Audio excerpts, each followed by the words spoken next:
नमस्कार।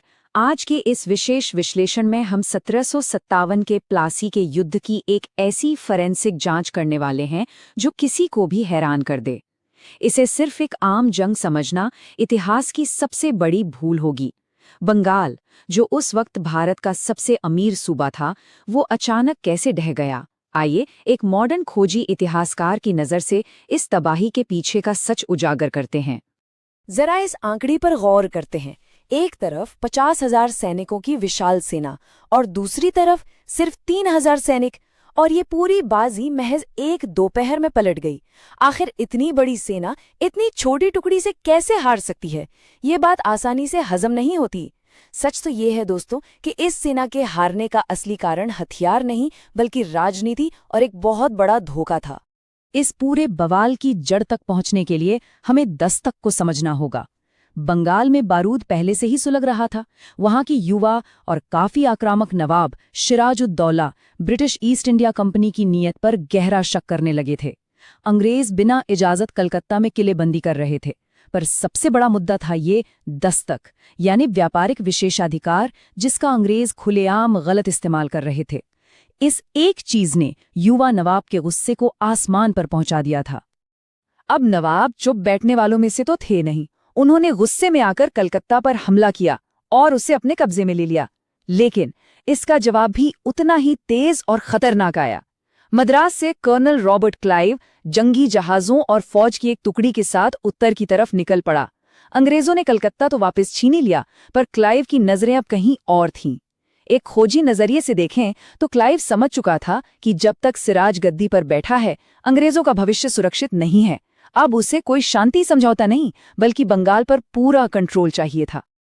और यहीं से शुरू होता है हमारा पहला हिस्सा, द बैकरूम बिट्रेयल, यानी बंद कमरों में रची गई गद्दारी।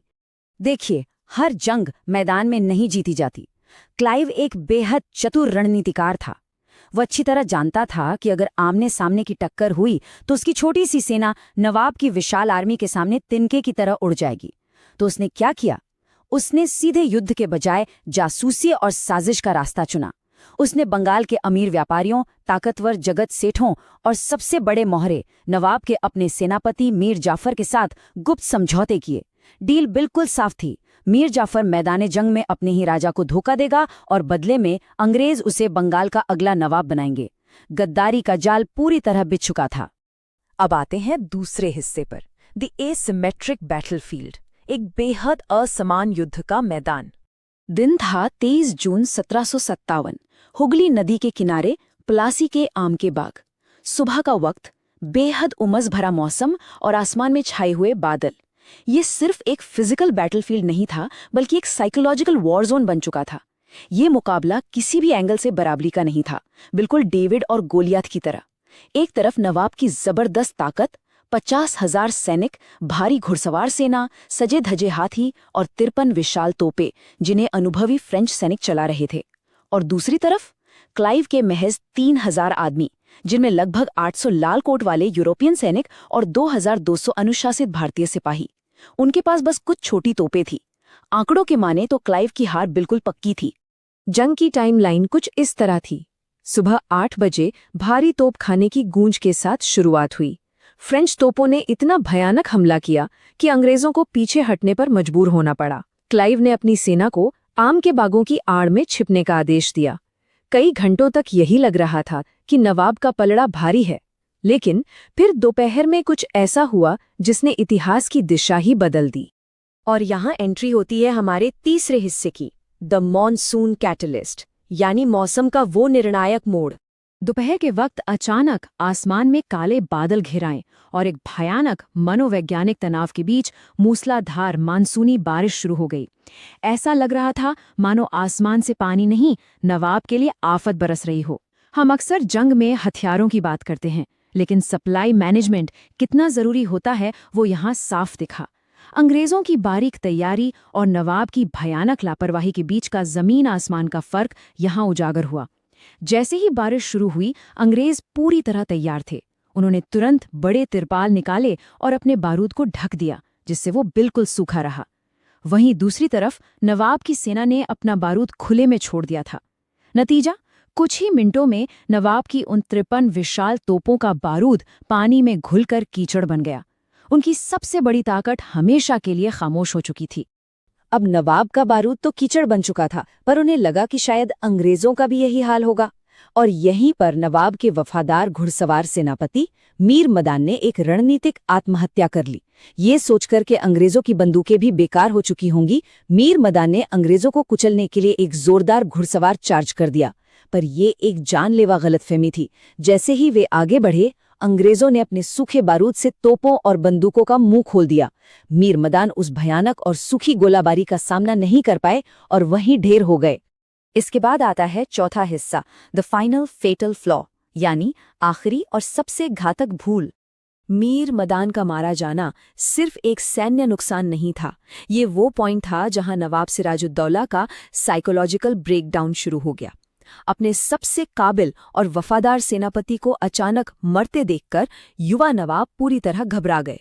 डर और दहशत ने उन्हें घेर लिया और इसी घबराहट में उन्होंने सलाह के लिए मीर जाफर की तरफ देखा। यहीं मीर जाफर ने अपनी गद्दारी का सबसे बड़ा पत्ता फेंका और बड़ी सफाई से कहा, हुजूर, हम कल लड़ेंगे, आप महल लौट जाइए। ये लाइन ध्यान से सुनिए, ये कोई आम सलाह नहीं थी, बल्कि इतिहास की सबसे जहरीली फुसफुसाहट थी। मीर जाफर ने नवाब के डर का पूरा फायदा उठाया, खतरे को छोटा बताया और उन्हें जंग का मैदान छोड़ने के लिए बड़ी आसानी से मना लिया। उसके बाद जो हुआ वो किसी बुरे सपने से कम नहीं था। एक के बाद एक तबाही के 4 कदम। पहला, मीर जाफर की बात मानकर नवाब ने अपनी सेना को पीछे हटने का आदेश दे दिया।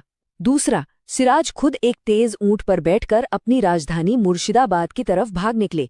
तीसरा कदम सबसे खौफनाक था।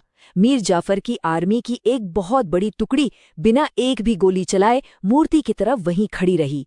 विशाल सेना अचानक बिना लीडर के अनाथ हो गई थी। और चौथा, क्लाइव ने इस कंफ्यूजन और अफरा तफरी का पूरा फायदा उठाया और अपने सैनिकों को संगीन यानी बेयोनेट्स के साथ चार्ज करने का आदेश दे दिया। नवाब की बिखरती हुई सेना पूरी तरह तबाह हो गई।